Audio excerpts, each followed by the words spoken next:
느리게 산다는 것의 의미라고 하는 책을 써서 세계적인 스타가 된 철학자가 있습니다. 느림의 철학자로 유명한 사람이죠. 그 피에르 쌍소라고 하는 사람입니다. 어느 나라 사람 같으세요? 피에르 쌍소, 프랑스 사람이죠. 프랑스 남부 나르본이라고 하는 작은 도시에서 살던 분이신데요. 이분은 그 현대인의 필수라고 하는 핸드폰 사용하지 않고요, 또 이메일 같은 것도 사용하지 않았다고 그래요. 우리나라에 정수복 씨라고 하는 사회학자가 있는데 이분도 바다로 간 게으름뱅이라고 하는 책을 쓴 사람이에요. 그래서 이 정수복 씨가 피에르 쌍소를 찾아갔습니다. 그래서 소르몬느 대학 옆에 있는 조그만 커피숍에서 만나가지고 질문을 했어요.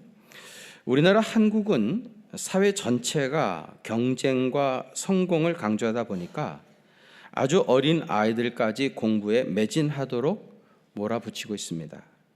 이렇게 자라는 아이들이 느림의 가치를 음미할 수 있는 성인으로 자라는 것이 어려울 것 같은데 치유하는 무슨 좋은 방법이 없겠습니까?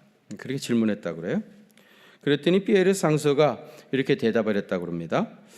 아이를 바쁘게 만드는 일은 효율성을 높일런지는 몰라도 아이로 하여금 항상 쫓기는 삶을 살게 할 것입니다. 아이가 혼자서 균형 잡힌 삶을 살 수 있는 소양을 어릴 때부터 키워주는 일이 중요한데 느림의 감수성은 엄마의 품에서 배우는 것입니다. 어머니들이 아이를 재촉하지 말고 있는 그대로 느긋하게 바라볼 수 있어야 합니다. 어머니들이 먼저 느림의 감수성을 회복하기 위한 내적인 혁명이 일어나야 합니다. 그런 얘기를 했어요. 이 아이들은 어머니의 품 안에서 그런 삶의 여유와 느림의 감수성을 배울 수 있는데 그렇게 하려면 어머니들이 느림의 감수성을 회복하기 위한 내적 혁명이라고 그랬습니다. 그런 혁명이 안에서부터 일어나야 우리 아이들이 세상에 쫓겨 사는 아이들로 자라나지 않는다. 그런 얘기를 했습니다. 여러분, 세상이 우리를 너무 몰아붙이는 것 같지 않습니까? 지난 주간에도 뭐 때문에 그랬는지도 잘 기억도 나지 않는데 어쨌든 정신없이 숨 가쁘게 살아왔습니다. 전에 제가 아프리카 남부 시테프 평원에 살고 있는 스프링 버그에 대한 말씀을 드렸습니다. 교회 칼럼에서 말씀을 드렸는데 이 스프링 버그는 수백 마리, 수천 마리가 무리어져서 같이 이동을 하게 되어지는데요. 처음에는 자기 발 앞에 있는 풀을 뜯으면서 서서히 풀을 뜯으며 이동을 합니다. 그런데 어느 순간이 되어지면 점점 그 속도가 빨라지게 되어져요. 왜냐하면 앞에 있는 것들은 자꾸 뒤에서 밀어붙이니까 밟히지 않기 위해서 속도를 내는 것이고요, 뒤에 있는 것들은 따라잡기 위해서 속도를 내는 겁니다. 그러다 보니까 막 계속해서 이제 속도가 나기 시작하는 거예요. 그러다가 갑자기 이제 벼랑 같은 게 나타나면 멈춰 딱 서야 되는데 멈춰 설 수가 없는 겁니다. 왜 그러겠어요? 뒤에서 밀어붙이는 힘이 너무 강력하기 때문이죠. 그래서 앞에서 딱 멈춰 서면 마치 쓰나미처럼 수많은 스프링 버그들이 낭떠러지에 떨어 죽는 그런 사고들이 종종 발생한다고 합니다. 이 이야기는 거대한 도시에 살고 있는 우리의 모습을 보여주고 있는 이야기라 생각되어집니다. 누가 먼저라고 할 수 없지만 우리는 한 주간 정말 분주하게 살았습니다. 또 밀려서 뛰었는지 따라잡기 위해서 그랬는지 자기 자신도 알 수 없지만 무엇 때문인지 어디로 가는지 또 그 끝에 무엇이 있는지도 알지 못한 채 그냥 뛰고 있었던 겁니다. 그래서 어떤 사람은 이 사회를 악셀레이터만 있고 브레이크가 고장난 사회가 되었다, 그런 얘기를 합니다. 이런 의미에서 보면 우리 선조들이 굉장히 지혜가 많았던 것 같아요. 확실히 우리 선조들은 명절이 되면 온 가족들이 모이잖아요. 가족들이 모이면 뭐 하죠? 고스톱 하잖아요. 고스톱이라는 게 뭡니까? 갈 때하고 멈춰 설 때를 컨트롤하는 거죠. 그래서 아버지가 자식들 데리고 앉아가지고 이 스피드를 조절하는 삶의 훈련을 아주 어렸을 때부터 가르쳤던 겁니다. 얼마나 우리 민족이 지혜가 있습니까? 잠언 20장 21절에 보면 처음에 속히 잡은 산업은 마침내 복이 되지 아니하느니라 그랬어요. 속히 잡은 산업이라는 게 뭡니까? 어쩌다가 금방 성공한 기업, 어쩌다가 금방 뭐가 되어진 것이 마침내 나중에는 그게 복이 되지 않는다는 겁니다. 욕심을 내고 너무 무리하게 너무 빨리빨리 하려고 하지 말라는 거죠. 빨리 성공하고 빨리 돈 벌고 빨리 출세하고 싶어서 결국은 한탕주의로 흘러가는 겁니다. 요즘 우리 사회 문제가 되고 있는 가상화폐, 그것도 결국은 그런 사조 때문에 그런 거 아니겠습니까? 그런데 세상에 빨리 되는 일은 없습니다. 모든 것이 다 충분한 시간이 필요합니다. 베드로전서 5장 6절에 보면 그러므로 하나님의 능하신 손 아래서 겸손하라.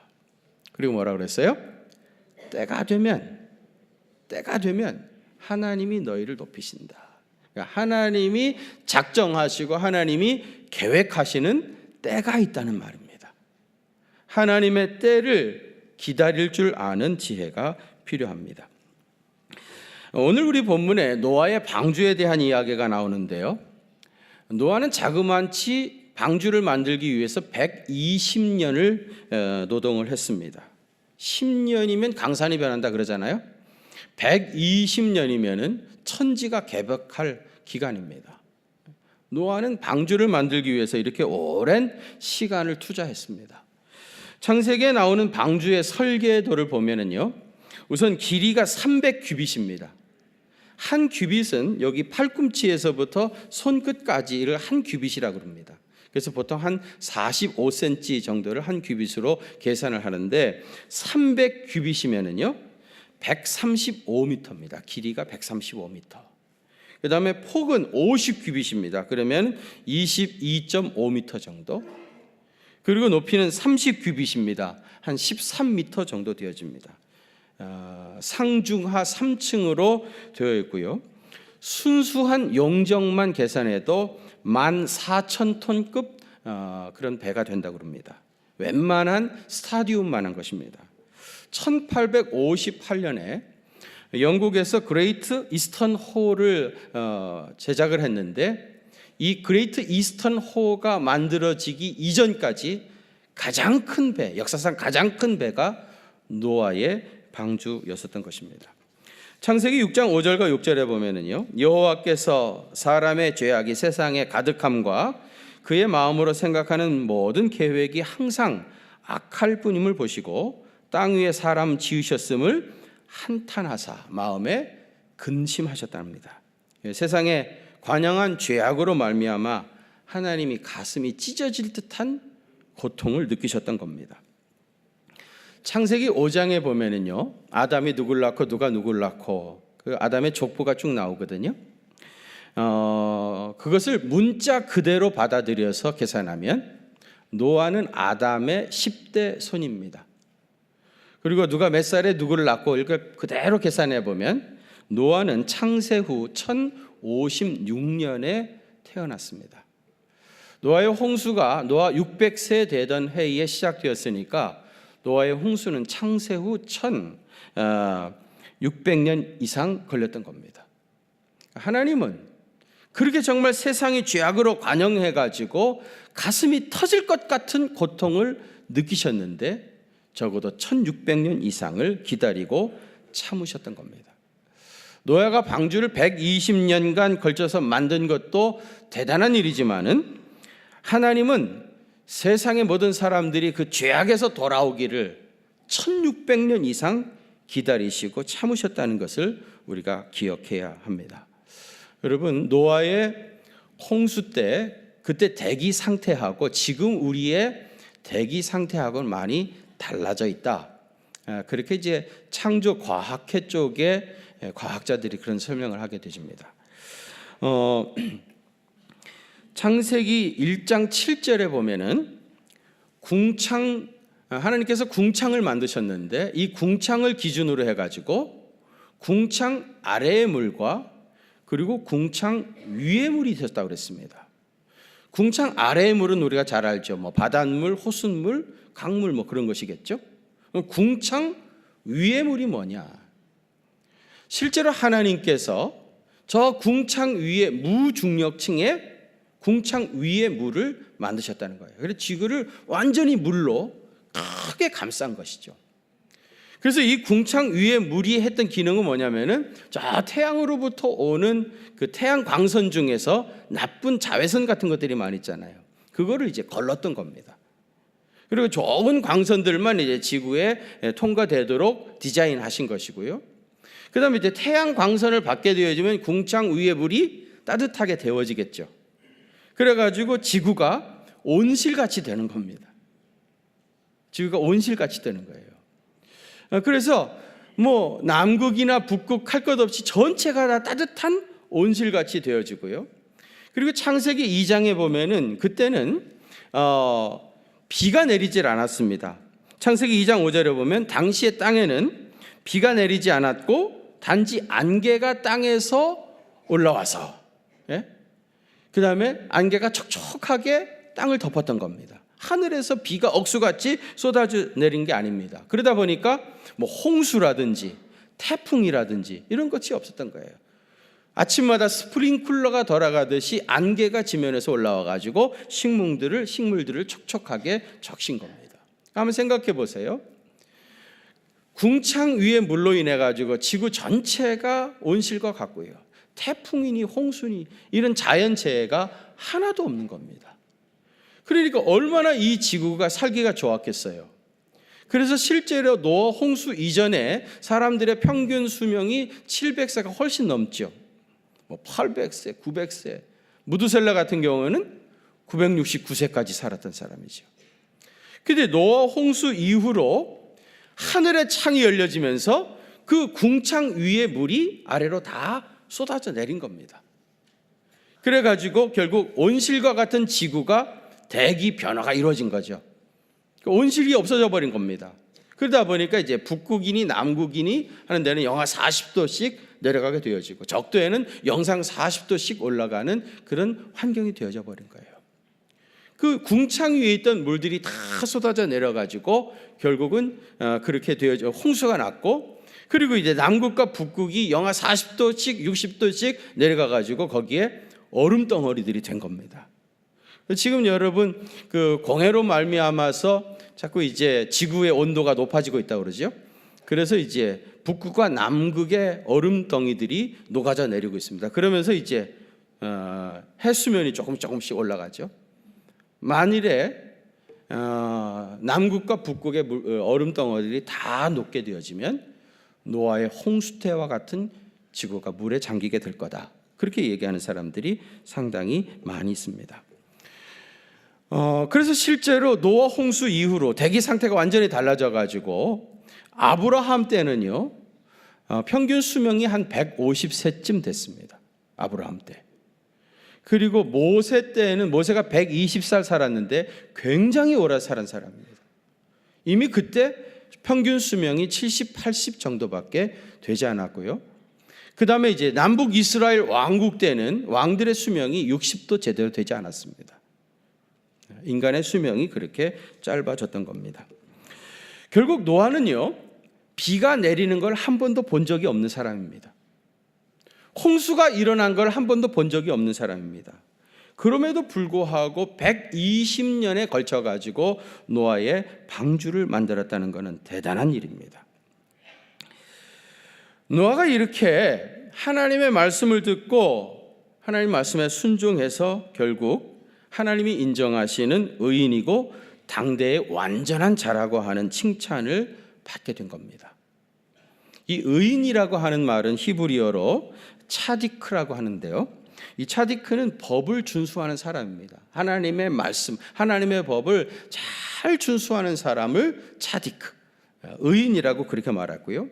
완전한 자라고 하는 말은 탐임이라고 하는 말인데, 이 말은 하나님 앞에서 순결하게 살아가는 겁니다. 당시에 사람들은 다 방탕하고 타락하고 죄악의 깊은 늪에 빠져 있었는데, 노아는 그 가운데서도 탐임, 순결하게 하나님 앞에서 순결하게 그렇게 살았던 것입니다. 그래서 여러분, 하나님께서 물로 세상을 심판하실 때 노아가 구원함을 받는 놀라운 은혜를 입게 된 것입니다. 성형외과 의사들이 말이죠, 환자들이 찾아올 때 보통 유명 탤런트 사진들을 몇 장 갖고 온답니다.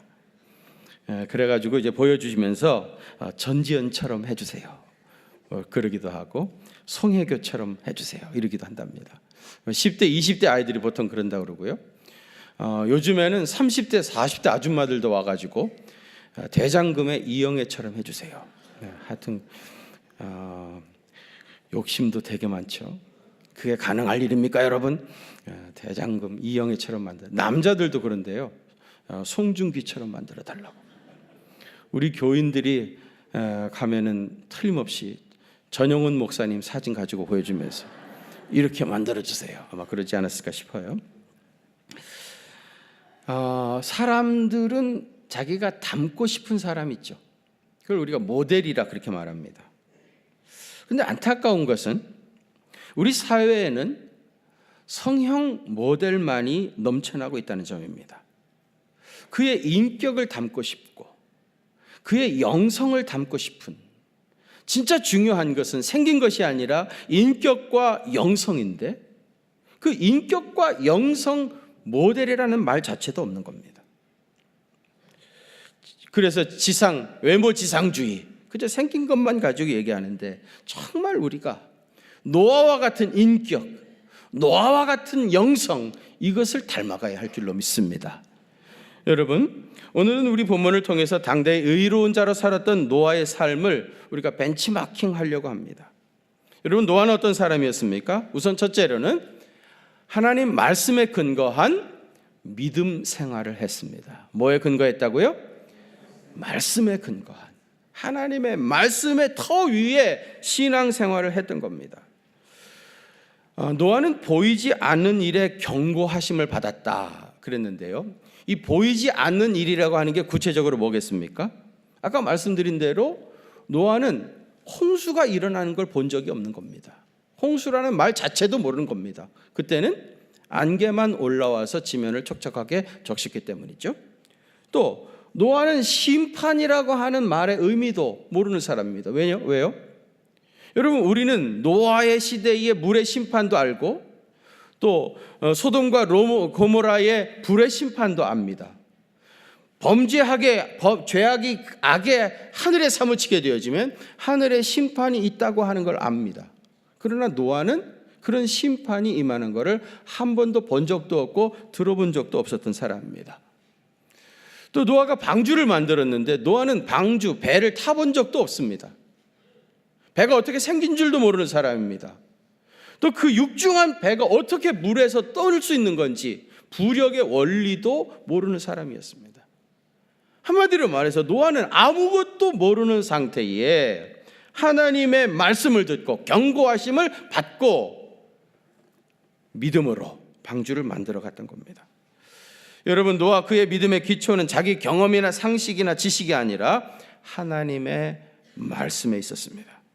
노아는 하나님의 말씀을 믿었습니다. 노아의 믿음은 과학적, 논리적, 합리적인 것에 근거한 것이 아니라 하나님의 말씀에 근거를 두고 그 말씀 붙잡고 순종하며 나갔던 겁니다.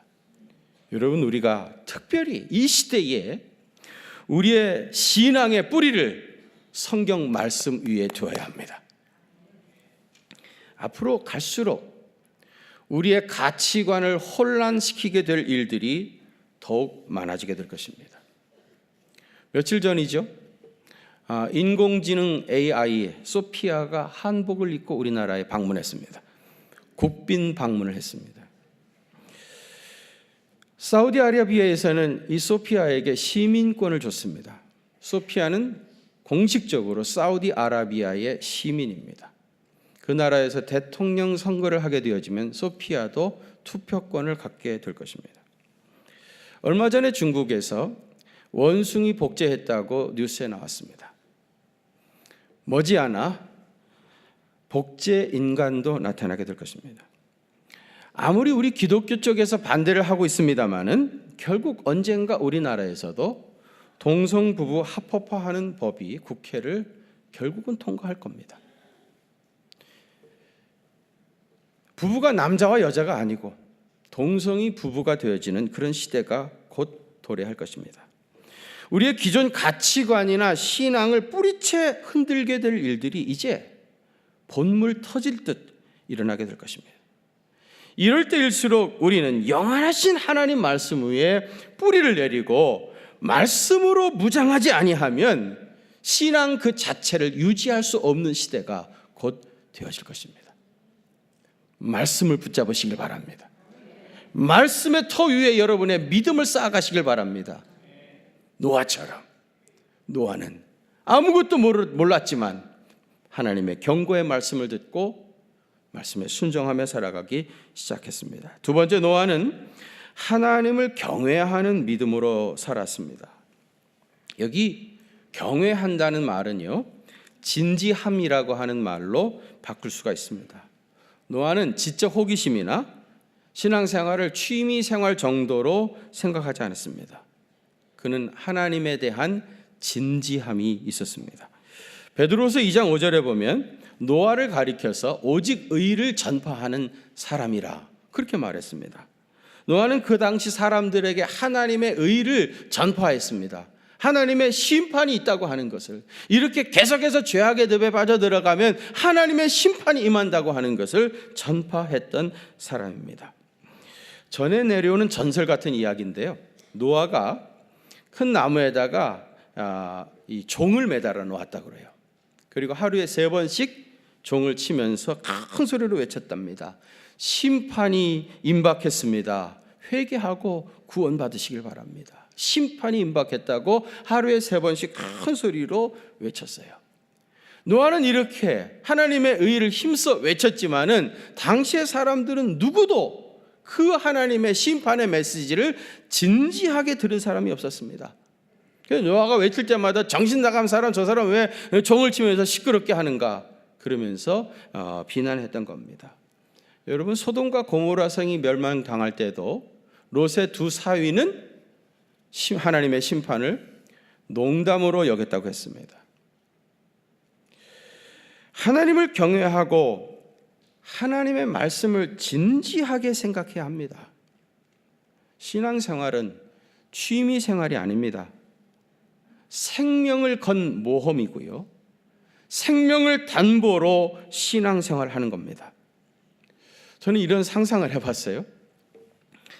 노아가 말이죠, 하나님의 심판이 있다고 하는 걸 외치면서 계속해서 120년이나 방주를 만들었어요. 방주를 다 만들었는데, 완성이 됐는데 비가 내리질 않는 거예요. 그러면 어떻게 됐겠습니까? 세상에서 제일 어리석고 미련하고 바보짓을 한 사람이 노아입니다. 그렇지 않겠습니까? 사람들이 다 그랬잖아요. 무슨 심판, 무슨 홍수가 일어난다고 시끄럽게 떠들지 말라고 노아를 비방했었는데 결국은 홍수가 일어나지 않았던 거예요. 그런데 여러분, 아무리 세상 사람들이 노아를 비방하고 조롱했어도 하늘의 창이 열리면서 궁창 위에 물들이 쏟아져 내리기 시작했습니다. 그때 사람들이 어떻게 생각했습니까? 그래, 그 노인네 노아가 했던 말이 맞는 거야. 그때 우리가 그 말을 진지하게 들었어야 돼. 땅을 치고 후회했을 것입니다. 그들은 죽어가면서 후회했을 것입니다. 그러나 그때는 이미 너무 늦었던 거예요. 여러분, 하나님의 심판의 메시지를 진지하게 들으시길 바랍니다. 그리고 매일 내 생의 마지막 날을 사는 것처럼 그렇게 주님 앞에서 신앙생활 감당해 가시기를 바랍니다. 세 번째로, 노아는 행동하는 그리스도인이었습니다. 노아는 하나님의 말씀을 듣고요, 그냥 가만히 있었던 게 아닙니다. 물의 심판이 있다고 하는 걸 알고 가만히 있었던 게 아니죠. 손으로 노아의 방주를 다 만들어 갔습니다. 아까 말씀드린 대로 120년이나 걸렸다고 그랬습니다. 여러분, 그때 당시에 무슨 연장이나 도구가 있었겠습니까? 연장이라고 하는 것은 철기 시대 이후로 개발이 되기 시작했습니다. 노아 때는 훨씬 그 이전이기 때문에 있다고 해봤자 석기, 돌도끼 만들어가지고 나무를 찍어서 방주를 만드는 겁니다. 그야말로 완전히 맨손으로 방주를 만들어간 겁니다. 그야말로 핸드메이드입니다. 그가 그렇게 오랫동안 힘들게 하나님의 말씀을 듣고 그 말씀을 따라 살았기 때문에 구원받을 수 있었던 겁니다. 요즘 우리 시대가 진정으로 필요한 신앙인은 바로 이런 행동하는 그리스도인입니다. 그저 머릿속으로 성경을 아는 것이 아니라 하나님의 말씀대로 실제로 사는, 행동하는 지성인, 행동하는 그리스도인이 필요한 시대입니다. 어떤 의미에서 우리 시대는 지식은 필요가 없는 때가 되었는지도 모릅니다. 오늘 노아에 대한 말씀을 드리고 있는데요. 여러분, 노아라고 하는 이름의 뜻이 뭡니까? 제가 여러분들한테 1분만 시간을 드리면 여기 있는 모든 분들이 다 노아의 이름의 뜻이 뭔지 알게 됩니다. 어떻게 하면 알 수 있죠? 우리의 선한 이웃 네이버가 계시잖아요. 우리의 선한 이웃 네이버에게 노아의 이름의 뜻이 뭡니까? 그렇게 물어보면요 금방 나옵니다. 노아의 원형은 노아흐인데 이 노아흐는 노아흐에서 나왔다. 노아의 뜻은 안식이다. 30초면은 노아의 뜻이 뭔지 다 압니다.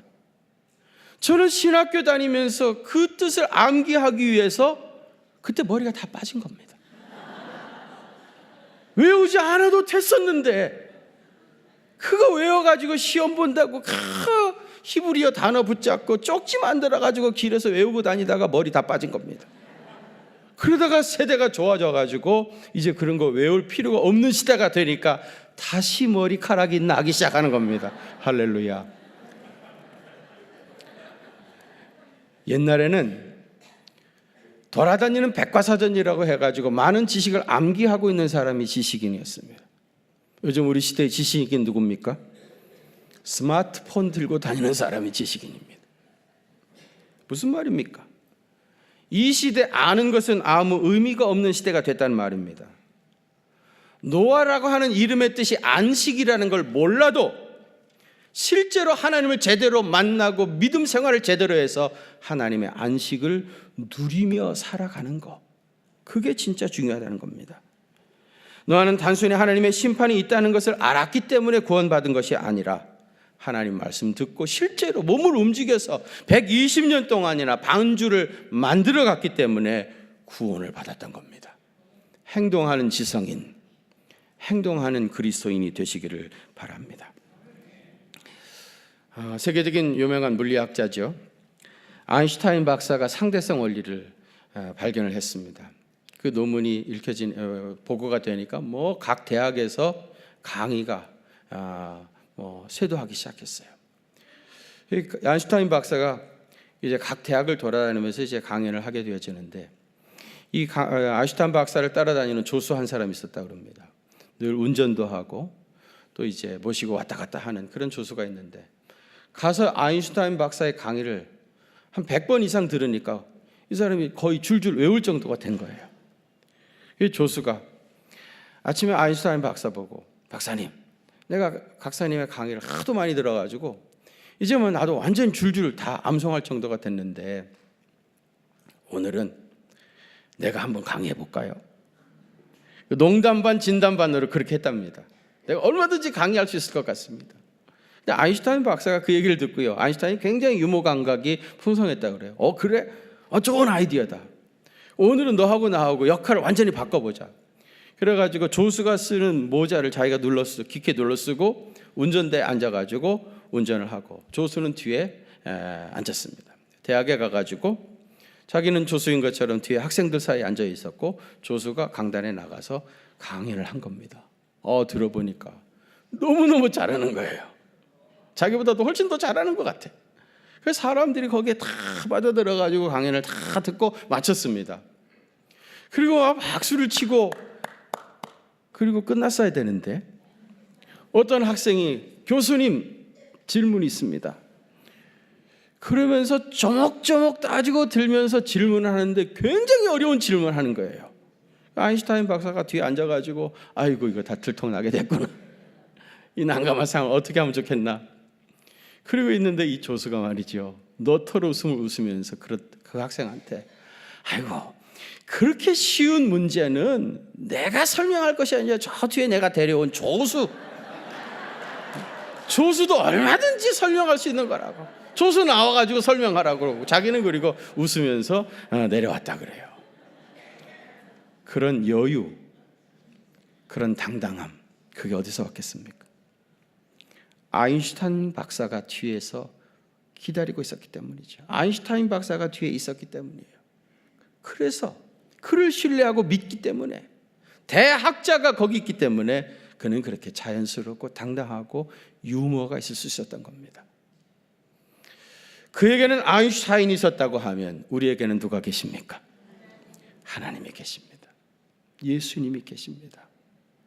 늘 나의 등 뒤에서 우리 주님이 지켜보고 계십니다. 위기의 순간마다, 어려움이 닥쳐올 때마다 그분은 나타나셔서 우리를 도와주십니다.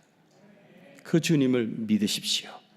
그리고 노아처럼 행동하는 그리스도인이 되어서 하나님이 인정하시는 의로운 자, 그리고 하나님께서 칭찬하시는 거룩한 백성 되시기를 주의 이름으로 축원합니다.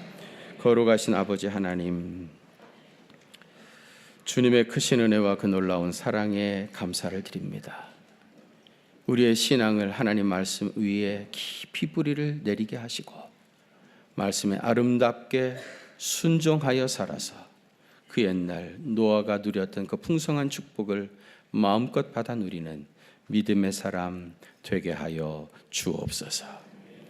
이제는 우리 구주 예수 그리스도의 그 크신 은혜와 하나님 우리 아버지의 무한하신 사랑하심과 성령님의 위로하심과 교통하심이 우리 경기중학교에 사랑하는 성도들과 또 저들의 가정과 그 생업의 현장들 위에 이제로부터 영원토록 함께 계시옵기를 간절히 축원하옵나이다.